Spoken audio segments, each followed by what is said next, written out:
Science is the great antidote to the poison of enthusiasm and superstition.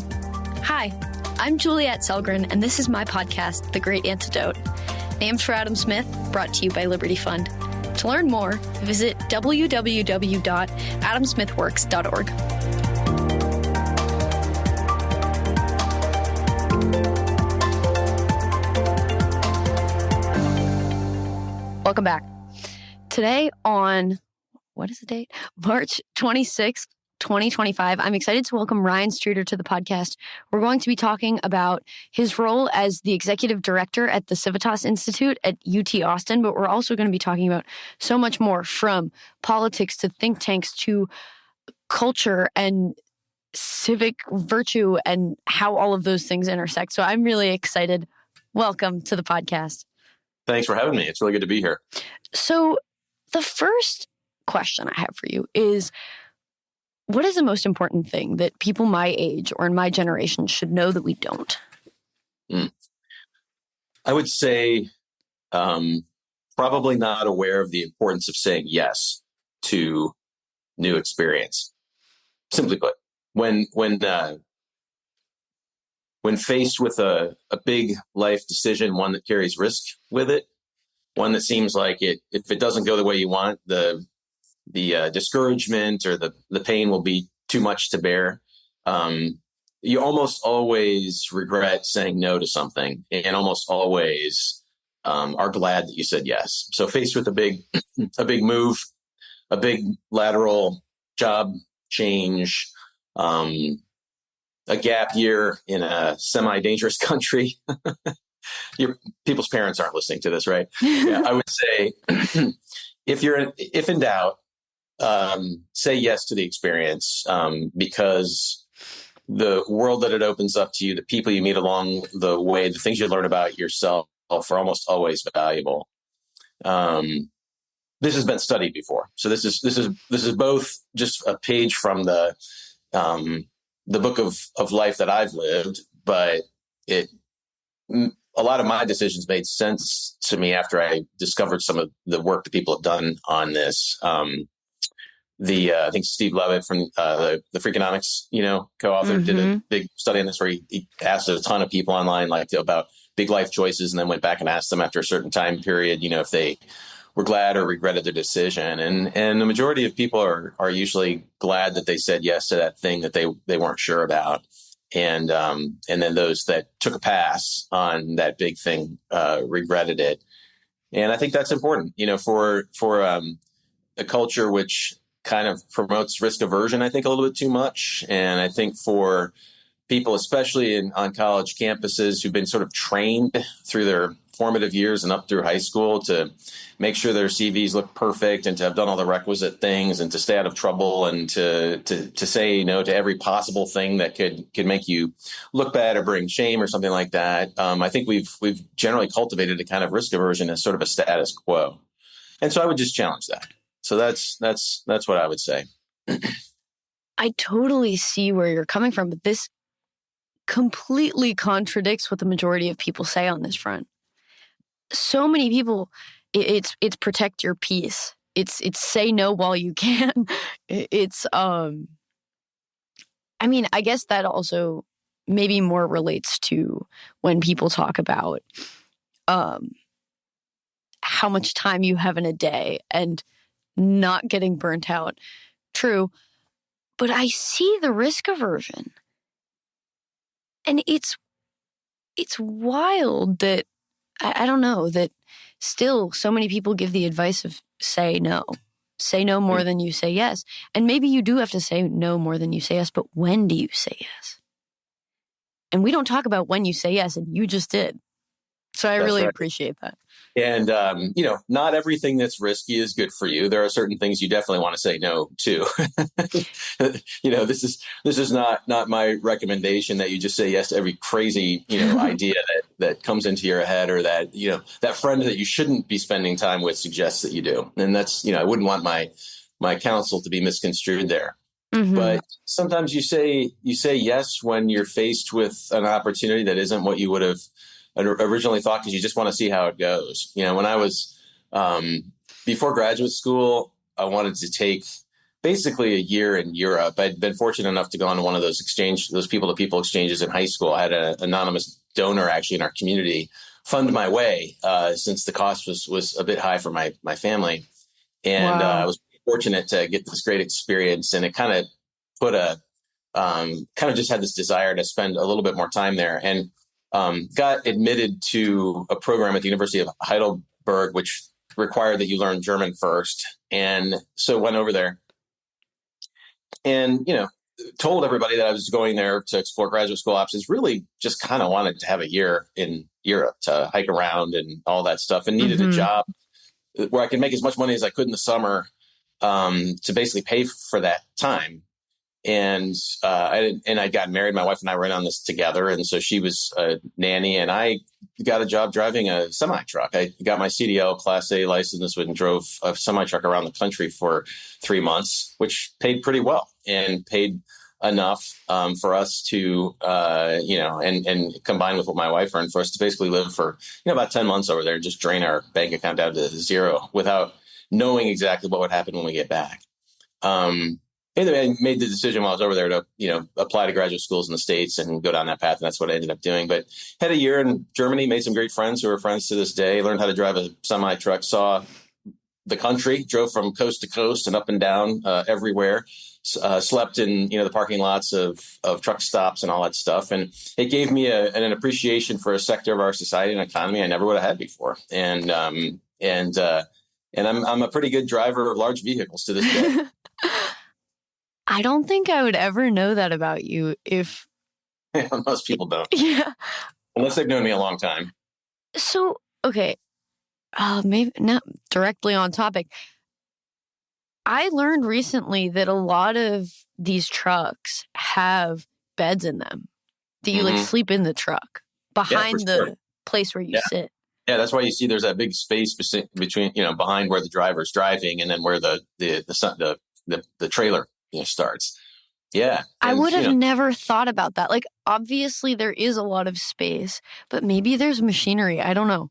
It's the sort of thing you never think about until one of my friends is doing this. And he was showing me a picture of where he was sleeping. And I was like, what else? What else? So you said, obviously, I mean, and it's just imaginable that it does change what you know and what you see and what sort of experiences you have. But what were you most surprised about in that experience? I was most surprised by the just kind of the horse sense and common sense of all the people that I was working with. You would meet other truckers at the truck stops and talk with them in the buffet line. Or while you're waiting for the shower, and you would usually get a free shower when you filled up with, a tank of diesel fuel to use showers and stuff. And nice. Be kind of talking with these guys, and it's a certain type of loner that spends all their days in a truck, but they get around the country and they meet a ton of people and they see the world in a new way. And so there's just kind of a certain wisdom that I didn't know existed that I appreciated. But that's one example. I've had other great opportunities just to say yes to things that I hadn't actually thought out in advance professionally, things that have come up. And I've learned what that research has shown, that there's a whole bunch of people in my life that didn't exist to me before I said yes to that opportunity. And it's turned out we've moved a lot and, raised 2 now adult children in multiple cities. So it's hard for them to answer the "where are you from" question. Yeah. They grew up, we've always lived in cities. So they grew up basically without backyards or garages, and have a certain kind of, street smarts that kind of comes with those sorts of moves and living in the places that we've lived. And I think it's shaped them into really remarkable people. And so we as a family have been grateful for all those kind of cool opportunities and really don't regret any of them. So, but they weren't easy decisions at the time. Sometimes you're like, okay, we're going to say yes to move to London to start a think tank with an organization that's fairly new that we don't know a whole lot about, and let's do it. And it turned out to be awesome, for instance. And so I would just encourage people to be kind of really open-minded and ambitious about your aspirations and willing to take those risks. Yeah. I mean, it makes me excited to take risks. Although, I don't know. We'll see. I'm open. Hashtag open to work. Except I already have a job. Open to other things. Well, I don't know. Things can always change. So, okay, you lived all over the place, but also you've worked kind of all over the place in terms of what specifically you're doing. And I think that's probably pretty common in terms of people, especially working in like the like DC policy world, like with people in and out of admins and think tanks and stuff like that. Yeah. At least, especially historically, this was the case because that's kind of what think tanks were for. But it's less common nowadays. And yet you've been kind of in the room where it happens, as one might say, but you've also been in the think tank. You've also been more entrepreneurial in kind of the think tank space, the institution building space, I think I would call it, maybe, if you'd agree with that. And so could you... That's good characterization.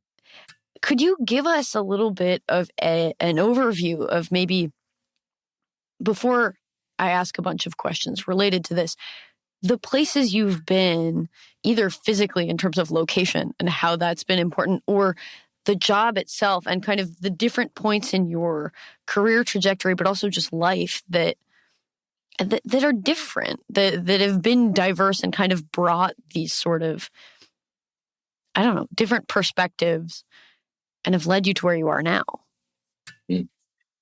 Yeah, I realize my CV does look a little bit like someone with professional ADHD, and maybe there's something to that. For me, it makes a lot of sense. There's through lines and consistency in the different roles that I've had.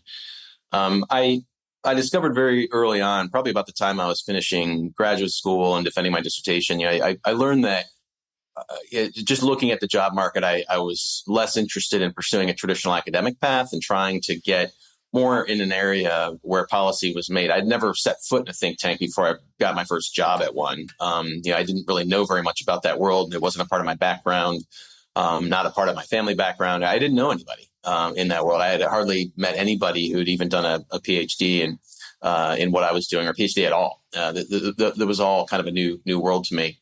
And I was just fortunate enough very early on to get hired at the Hudson Institute, met some people there, and discovered very early, once I was there, that questions of upward mobility, particularly upward mobility for people on the bottom half of the income distribution, was really interesting to me. I love cities from an early age and was always interested in especially the opportunities for mobility in urban America, and kind of coming of age, in college and graduate school in the 1990s, when we'd gone through this major series of reforms, starting with charter schools and school vouchers in the early 90s to public housing reform in 92, where the bill was passed. It really kind of started with Jack Kemp's ideas to tear down these huge, public housing complexes and replace them with kind of mixed income neighborhoods and all of that. There was community policing became a thing during that time. And the capstone was kind of welfare reform in 96. Over the course of like 5 years of these major reforms, most of the seeds of those ideas were planted 15, 20 years earlier, mostly in think tanks and mostly, kind of places like the American Enterprise Institute or places like the Mercatus Center at George Mason University or the Manhattan Institute. And these places where I just found myself consuming what those places were doing early on, which made me interested in those issues. So when I got to the Hudson Institute, I really kind of focused on those things.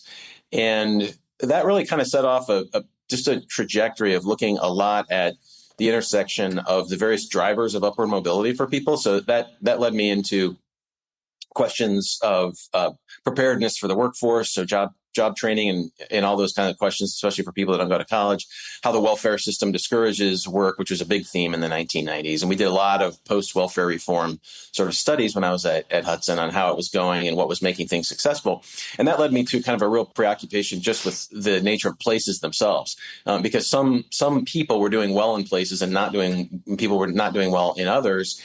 And we started to discover that there were these common features, to what made people more successful. more civic institutions, stronger intact families, partnerships between employers and nonprofit organizations, and all those things. And so I kind of got started studying all those things back then, and have maintained pieces of that all kind of throughout my career in terms of what I've done research on, what I've written about, what I've organized symposia on, and those sorts of things. And so I've done that in the context of think tanks. I've done that in the context of being a policy advisor at all three levels of government, actually, in the executive branch, federal, state, and local, and then in the various roles that I've had, both in the university and in the think tank world. So those have been themes that you kind of see popping up in my work, which just kind of flow from just a real basic interest in these kind of key questions of human aspiration, what makes people prepared to actually like form a dream and pursue it, and follow their ambitions. And I'm especially interested in how that works for people that are not highly connected, that didn't go to the fancy schools, that didn't grow up in the high-powered cities with high-powered families. I'm interested in those questions for people in cities that are kind of on the outside of opportunity, people in the heartland that have missed opportunity. And so those have just been some prevailing questions throughout my life. And then secondly, aside from the substance of my interest, I just learned pretty early on that I had an interest in, a little bit of a knack for kind of building things, building programs, starting research programs and actual organizations themselves. And so, for the last 15, 20 years I've been involved in, most of what I've been involved in is in building something, either from the ground up or within an organization. And so that takes time away from research and writing. There's a price you pay. I would have been a more prolific author over the last 15 years if I wasn't, trying to start stuff. But I haven't been able to help myself because I really enjoy building teams, recruiting talent, making an impact, creating something that's bigger than myself. Comparative advantage. I am all for it. Yeah, it's good. I feel like in a way you're the best person to ask this question to. So I talk to a lot of economists. I am training to be an economist. I spend my time thinking about government in more of a skeptical light. That's in part what I believe, but also economists, I feel like, have the somewhat fortunate, somewhat unfortunate task of pointing out all the unforeseen costs and unintended consequences of things. Even if you fall in favor of a certain policy or government action or intervention or whatever, you still have to acknowledge the cost, and we are big on that. And so even though you have a lot of economists who are optimists, they're often also very skeptical. And it's kind of like a negative, like, I don't mean it negatively, but this would have this consequence and that you don't want that. And then on the other hand, there's also like the public choice tradition of within economics of saying, well, even if the policy's okay, the people making the decision have different incentives. And so will you even ever get the policy you want? Or what other costs are you accruing just by the nature of having a decision-making process, which is not a market?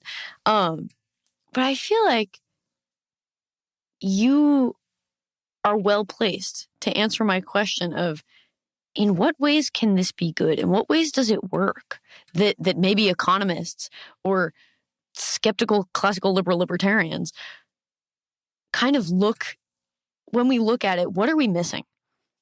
Because you've been involved and you've seen it and you've been in it and out of it. And so what do we get right? What do we get wrong?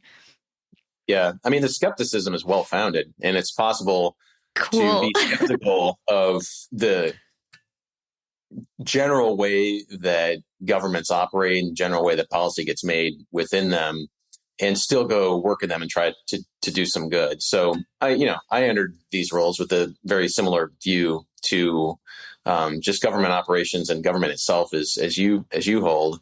And I think you have to look at the role of policymakers in the world in which they live, not the one that you wish existed.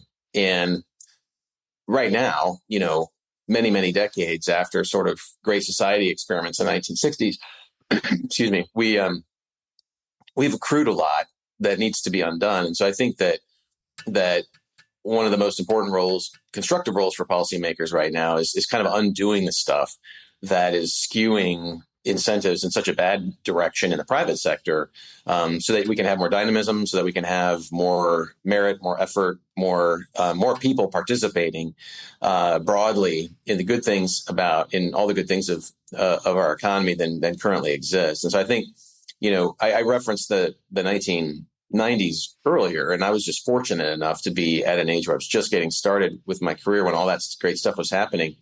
No one's really written as much about this as I think those years warrant. That in many ways, 30 years after almost exactly to the year, 30 years after the Great Society was launched in the mid 1960s, you had sort of a great reworking of the social welfare kind of apparatus. Now, it didn't end up shrinking the size of government all that much, if at all. But it produced, I think, much better outcomes for what those policies were intended to do. Now, we can always argue about whether those policies should exist at all, and there are people who, not very many people question today whether we should have charter schools. It's almost like that used to be controversial, and it's really not anymore unless you're a member of a teachers union. But it's, that was an era of kind of great reform. And I think we're in another era now where really, I think the biggest problems, other than the fact that we've got an entitlement state that badly needs reforming because of how much we're spending just on interest on debt to keep the thing going. I mean, our entitlement reform, which has been off the table in the current administration, the previous administration, no one's wanted to touch it for over a decade. That just from a long-term problem for America, that's kind of the biggest one. But when it comes to the rest of government, I just think that the way that the federal bureaucracy and at the state level, the same way that it's grown into the administrative state that we see existing now, is just kind of institutionalized all kinds of cronyism, corporatism, regulatory capture, and so it's almost like pick your sector.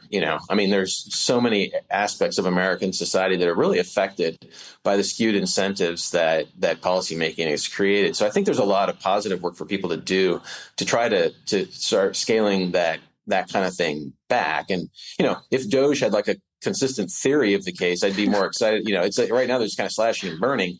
And but being able to actually go deep in certain agencies and certain policies to really kind of disentangle incumbent interests from the federal government and make it an equal playing field for people in whichever sector is most important to the economy right now, I think that's a worthy effort, and that's going to be a worthy effort for the next generation. So, as a builder, as someone who likes to build things, and kind of watch this great reworking, but is also watching the current moment and has lived in a bunch of different places. Can you feel, I mean, not only the risk aversion that you talked about really early on when we've been talking, but also kind of this, I want to call it mission creep, the accrual of all this cronyism and all of these other kind of barriers. I mean, that's what we call them, to entry and building. How has that affected your ability to build things, but also just people that you observe in different sorts of communities, different places, as you've kind of over time, but over different locations also? Yeah. I mean, unfortunately, there is kind of a common mindset that exists in any center of political power. It's almost like, Washington premier is the premier just example of the kinds of people that are attracted into that place, are attracted there as opposed to attracted to, Austin, Texas, where I live now, or, Nashville or Chattanooga or Silicon Valley or something. People go there to be a part of this kind of large extended network. They may go there to change the world when they're young. That's often what people go there for. They want to do good in the world, and they get a job on Capitol Hill working for a member or something like that. But the monster has gotten so big and has created so many opportunities for smart people to make a lot of money, being connectors of people, knowing who's in, who's out, having that connectivity, that it's become kind of a culture unto itself. And I just, I was, I moved to Austin a year and a half ago from Washington, D.C. That was the second time we'd lived there for we've spent about 14 years of our, professional lives living in Washington over two different times. And I always describe Washington to people who haven't spent a lot of time there as like this unplanned experiment over multiple decades where all the nation's first row students moved into one place. It's like, I think Washington is just full of first row students. They have answers. Their hands are always in there. They know stuff. They want to tell you stuff. They want to talk. That's me, unfortunately. Yeah. I'm sitting here like, oh, true. Yeah.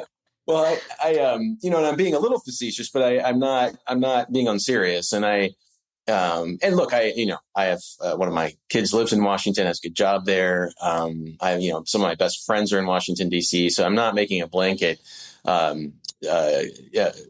reference to anyone's character negatively by describing it this way. It's just that the kinds of opportunities that exist in Washington attract a certain type of person, and you get them all together. And it's, you can if you spend too much time there, even if you're from the heartland, you just it's really tempting to gain this kind of posture of self-importance, or that you just kind of are in the know more than your family members back in the heartland or people around the country. And one of the benefits of moving around is I've learned that, and one of the things I love about Austin is that if you get together with people socially, which people do here all the time, because it's a very kind of pro engagement kind of community. Everyone's from somewhere else. Everyone's got, building and making and creating stuff. I find that people ask each other more questions here than I get asked at cocktail parties in Washington, D.C. When you're in Washington, someone typically asks you a question to kind of tee up something that they want to tell you or a point they want to make, which can make salon dinners really fun and really interesting. And you got all these smart people around. But here, especially in a tech-intensive economy where people are starting and building new things, you have to be a really good interrogator, because you have to actually be able to ask a ton of questions. If you're an investor or if you're starting a new company, you have really got to be able to drill down and answer every question about what you're trying to build for the future. And dispositionally, I just find that to be a characteristic of people here. And when I lived in London, it's sort of the same thing. I mean, London's kind of like New York, LA, and Washington, D.C. all rolled into one city, right? It's this financial center, this political capital, a media capital, and it draws in, all these people. It's a global city. And I always found, like living there to be a lot of fun too, because people were just inquisitive about all kinds of things. People came from different sectors. And Austin is that way for different reasons. You find that in other U.S. cities. And so I think we've made it, too attractive for people with a lot of talent and knowledge to ply their hand at being managers of the extended administrative state and benefiting off of that, rather than going out and creating and building and making stuff. And if there's anything I could change about the country overnight, if I could wave a wand and change one thing, it would be that is to see more talent moving away from centers of political power and out to other places where that are more creative, where you've got more builders and more makers.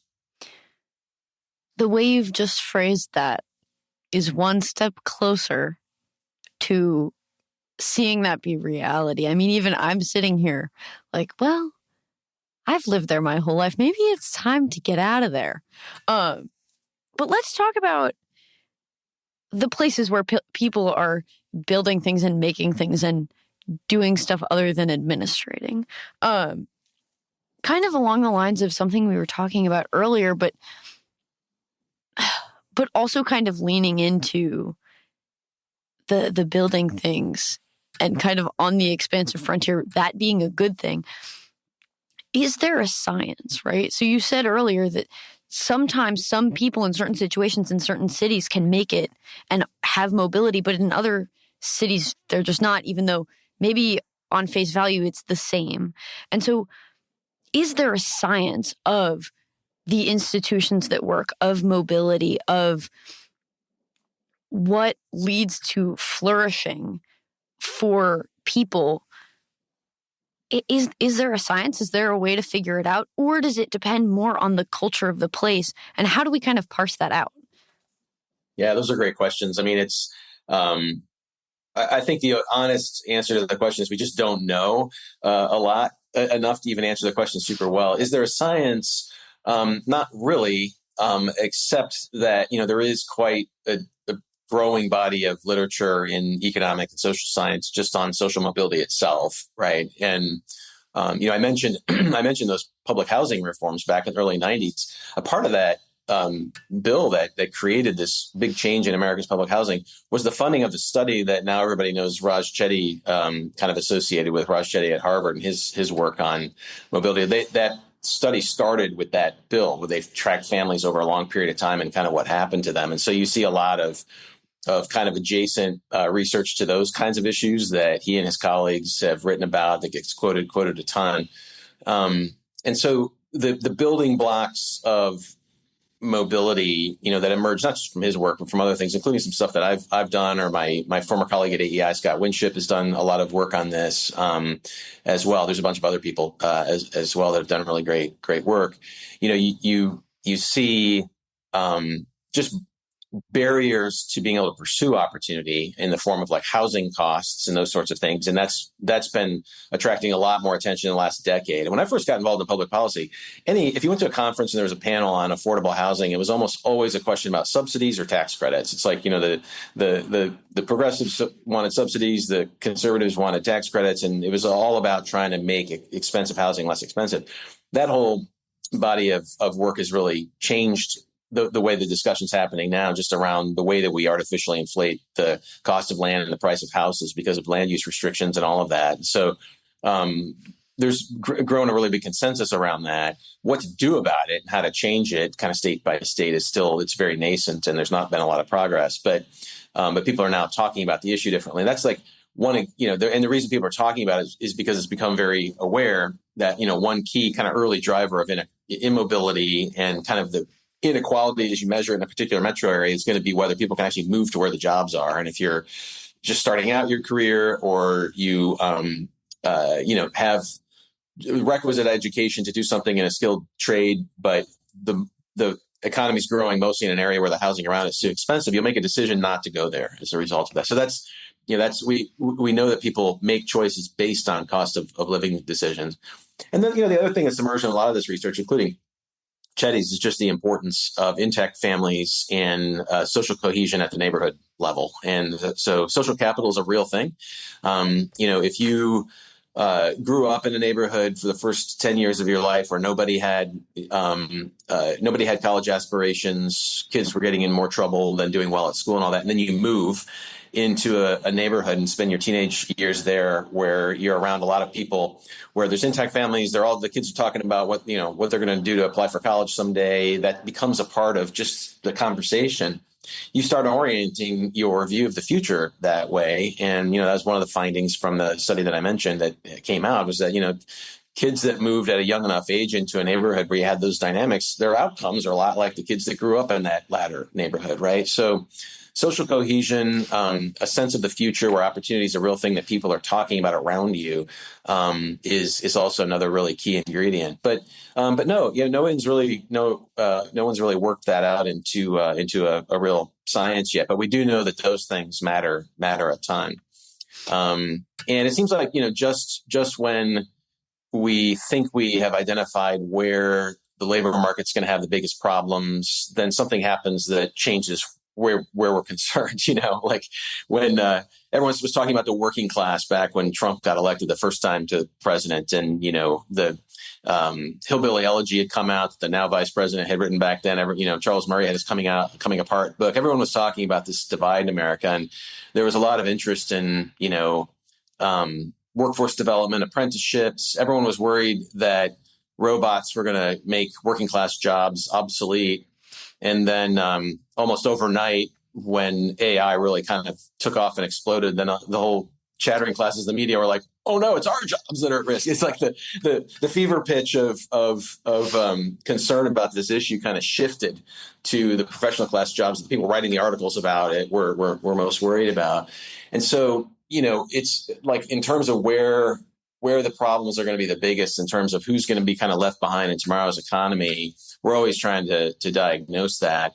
And so there will be certain drivers of opportunity that are important maybe 10, 15 years from now that we can't really think of right now, that have to do with some of this technology. But we do know enough that, if the opportunity is better over there than it is where I'm sitting here right now, I should probably go over there. And immobility geographically has become a bigger thing over the last 15 years. I mean, people are just moving less than they used to for a whole bunch of reasons, some of which we understand, some we probably don't. And that's a problem. And it's a problem, especially for people on the lower end of the income spectrum, who used to be the most mobile people in America. Because if all the jobs went away in your town, the only way to fix it was to move somewhere. So when you see a lot of, historical migration from certain regions of the country to others, there's that dynamic is going on. And one of the problems we have in America right now is that even in places where the economies are declining or stagnating or flattening out in areas of the American heartland, not enough people are leaving them. It sounds brutal. People are like, well, what about family? What about cohesion? I'm like, yeah, those are all really important things. But so is the future cohesion and health of your family. And so when people stay behind in an area where opportunities dissipated, you get all these attendant social pathologies that kind of crop up too, that people spend a lot of time writing about over the last decade. So not quite a science, but some building blocks that have definitely emerged that give us enough to work with in trying to make better decisions about policy, for sure. So then, okay, tell us about Civitas. Why you're there, what you're doing there, and kind of how it relates to everything we've been talking about, because it's kind of adjacent, kind of different. Like, just introduce us. Yeah, thanks. No, it's a really fun thing to be a part of. Civitas is part of a larger effort at the University of Texas at Austin to kind of create a center of inquiry and a center of education at the university that is kind of squarely focused on these core values of the Constitution, the big ideas of Western civilization, of economics, and how a growing economy is made possible, and rolling them all kind of together. And Civitas is kind of best thought of as the think tank in this effort, and that's what I run. So if your listeners are familiar with the Mercatus Center at George Mason University or the Hoover Institution at Stanford, what we're building at Civitas is something akin to those types of institutions. So we have fellows that we're recruiting, that some are at other universities and they're affiliated with us, some are moving here and joining us, that do work on economic abundance and dynamism, on the law and policy, what's currently in the courts and how it's going to affect the way American policy looks in the future, in a whole bunch of different areas, a range of different policy papers from education to energy to startups and housing, and all those kinds of good things will come out of the work that we do. And the work that we do is really just focused on individual, political, and economic liberty, full stop. I mean, that's just kind of our core charge and mission is to further our understanding of what makes individual political and economic liberty more possible, where there are threats to those things, what kinds of things we can do to change them. And the Civitas Institute is joined at the hip and housed within the new School of Civic Leadership, which is the 19th college at the University of Texas at Austin. And it was created less than 2 years ago, and has a very capable staff and leadership. Justin Dyer is the dean of the school. We work kind of hand in hand on this effort together. And he's and his team have done a great job of recruiting new faculty to come and teach at the school, which is offering a couple of minors this year and will welcome its first freshman class next fall. So they're moving very quickly. The degree program will be an honors degree in American civics. So it'll have, for people who know what a British PPE degree is, it has a lot of common features with that, where you're studying the big ideas of kind of great books type big ideas on justice and goodness and virtue, and the institutions that support and make those things possible in our society. The U.S. Constitution, economics, even methodological aspects to being able to do economics will be a part of what students are trained in. And so it's a great effort, and we're welcoming the first freshman class in the fall, which means people are getting their acceptance letters now. So we're starting to see what that class is going to look like, and it has all the markers of being just a really great crop of incoming students who really are curious about these questions, who want to be at a place like this. So it's been fun to build this, and I should cast this against a larger backdrop, which some of your listeners may be aware of, but it's worth making people aware of, because I think it's actually one of the more interesting areas of reform kind of going on in America right now where there's kind of a lot of optimism, where there's a lot of energy. And that is, we're part of what's becoming something of a movement. There's no central organizer. It's one of these great American things where states are starting to copy each other, and people are going about the thing in their particular area a little bit differently. But they're all similar in the sense that they're new centers of learning on college campuses that have a mission very similar to what we have. And so you have new schools that are cropping up at typically large flagship public universities. So there's one at the University of Florida. There's one at the University of North Carolina.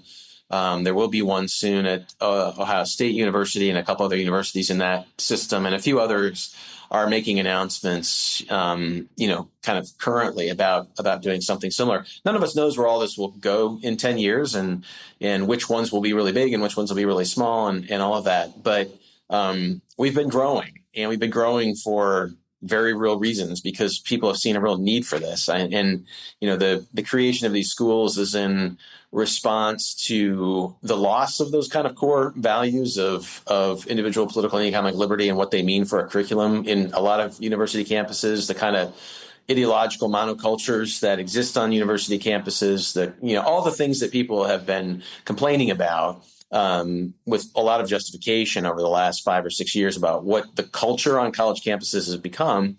It's the environment out of which this whole movement has kind of sprung. And what's interesting is that, now that we're up and running, and now that in the Hamilton Center, now Hamilton School at the University of Florida is also up and running and building a big program. The others are not quite as far along as we are. You're seeing it attract a lot of faculty from around the country that you didn't even know about before. And so people are kind of coming out of the woodwork. People are saying, I'm kind of tired of the way the environment is on my university campus. I feel, like I'm watching what I have to say. I feel like, being able to do my work out in the open in a way that I really believe is true and needed is just gotten a lot harder to do. So I want to be a part of this effort. So we're getting great applicants to teach in the school, and we've made offers to, and people have accepted. We've had a first crop of faculty come this year. We're just making offers to a second crop this next year. There will be 20 tenure and tenure track faculty by year 3 in the school, and other affiliated lecturers and non-tenured professors.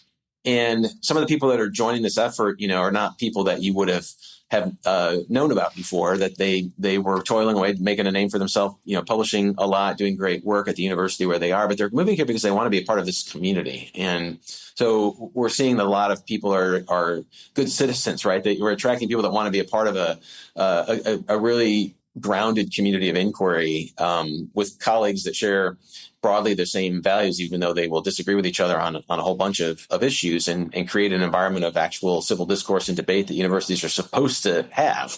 And so it's been exciting. I mean, we've I think because of the attention that the situation of universities has gotten across the country, it's made our effort kind of more energized and appealing for people. Because people see this and like, yeah, that's what we need. I want to be a part of that.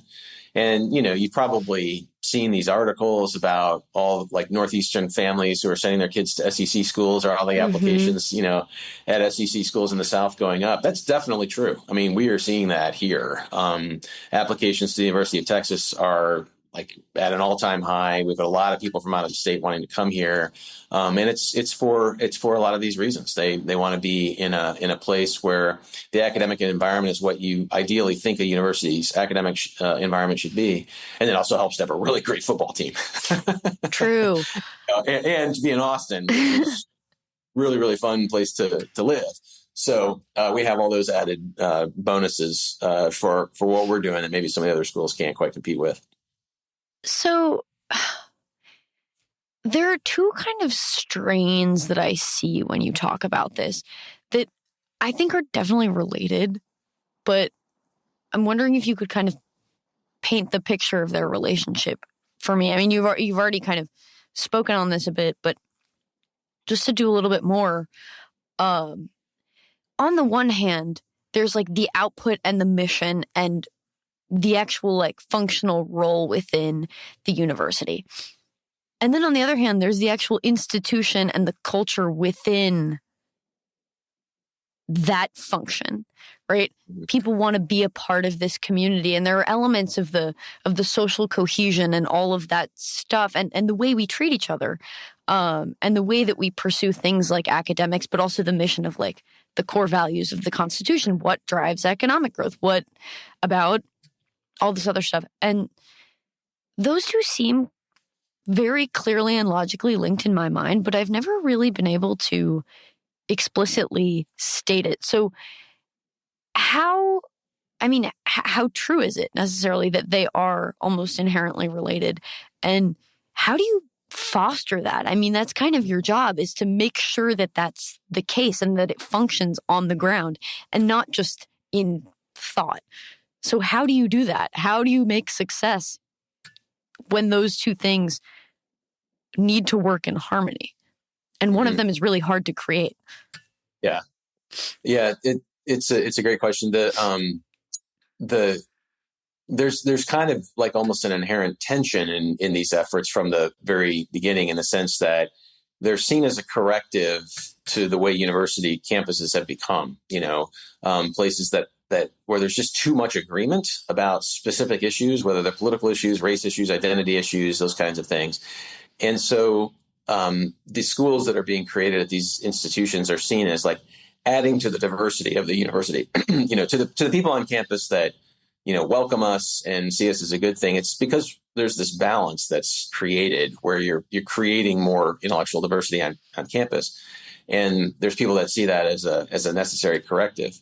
I would say the people that are attracted to what we're doing are much more interested in that environment within the school itself, right? Like within the school itself, that we're creating an environment where, on the one hand, we do share a core commitment to the principles that underlie the institutions that make American public life possible, right? So, we're going to attract people who generally see the founding documents in America as a good thing. They will have disagreements about what the individual provisions mean. I'm publishing a really great debate as a paper probably in the next week by 3 First Amendment scholars, where this thing started out as an email exchange where they have disagreement. They're very prominent, and they have disagreements about religious liberty issues, and they're working out their disagreements in this kind of dialogue that we're publishing, which I think is great. All of them are committed to the importance of the Bill of Rights and the Constitution. All of them have built careers around trying to properly understand it, but they have disagreements about this very important provision, which we think by publishing will help people understand kind of where the tension points are and how the courts have interpreted around these issues over time. And so I think, we're going to attract a group of people that really care about that conversation. Viewed across the broader landscape of the university, it's seen as bringing greater ideological diversity to the university. But the people that are really involved in this effort and coming here are interested in having these kinds of aspects of debate within the school itself. So commitment to kind of core classical liberal ideas. But we're glad that we provide greater kind of ideological balance on campus. But I'd say most people that come to this effort are really interested in kind of modeling the kind of civil disagreement, debate, inquiry, the spirit of inquiry, heterodox thinking, kind of within the institution that we're creating. And we think that's what students should be exposed to. And we think, if you're going to be building an institute into something like a think tank, it should have those features within the very work that it produces. So I don't know if that really answers your question. Yeah. But those are the thoughts that come to mind that I thought would be interesting for people to understand. Because we have people on the outside of the university that really like what we're doing, and they support it and they're excited, but they're really excited because they see it as it's like, finally, we've got a counterweight to all the stuff at a university that we don't like. And I think that that's a healthy response for people to have right now, because we are providing that. But then when you walk within our world, that's not what we're spending our time talking about every day. We're actually trying, we're grounded in these core principles and trying to help students and help readers of the kinds of things that we publish really understand what the core issues are, which should really guide our thinking about everything from policy to how we educate our kids going forward. And that's what motivates people to kind of sign up and be involved. And so those things aren't necessarily in tension with each other, but in terms of how people understand what we're doing, they do affect how people think about it, if that makes sense. Yeah.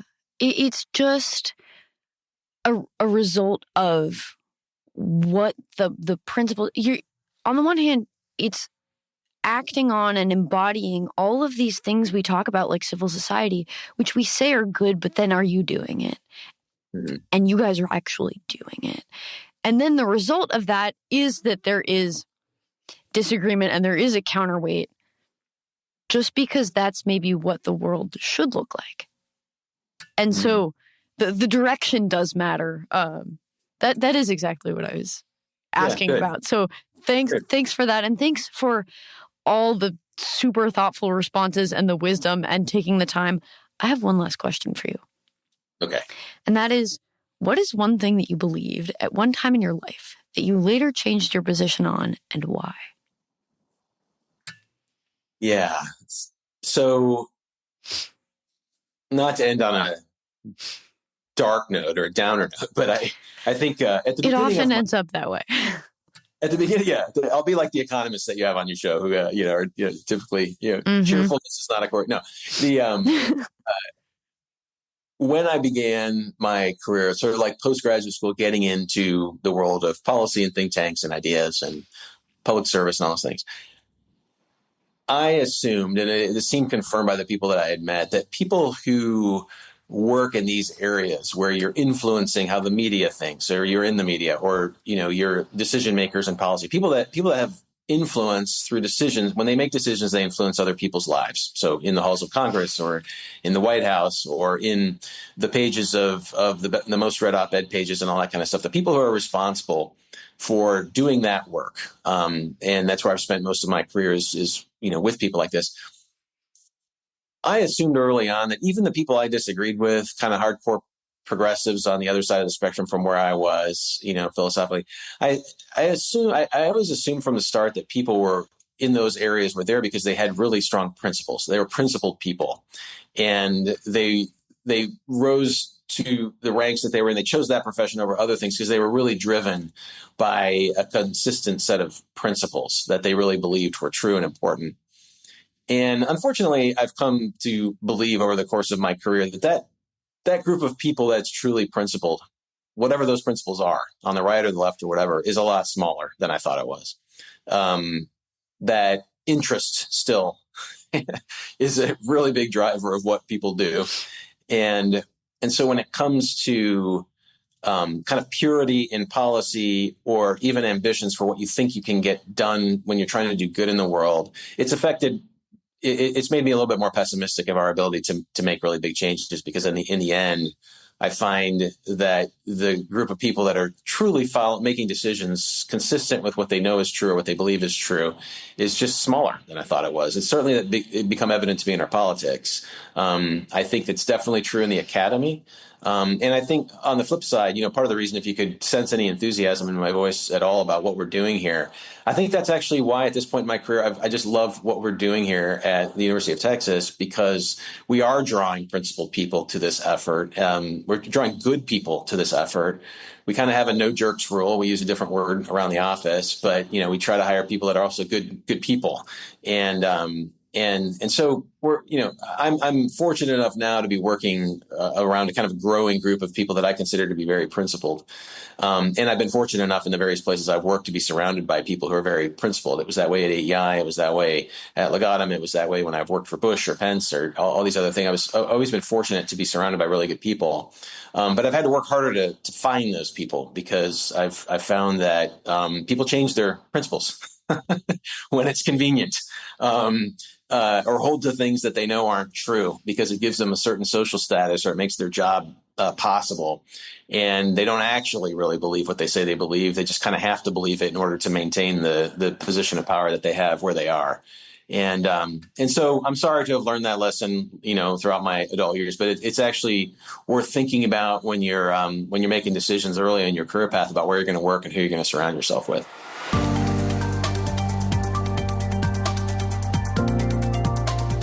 Once again, I'd like to thank my guests for their time and insight. I'd also like to thank you for listening to the Great Antidote podcast. It means a lot.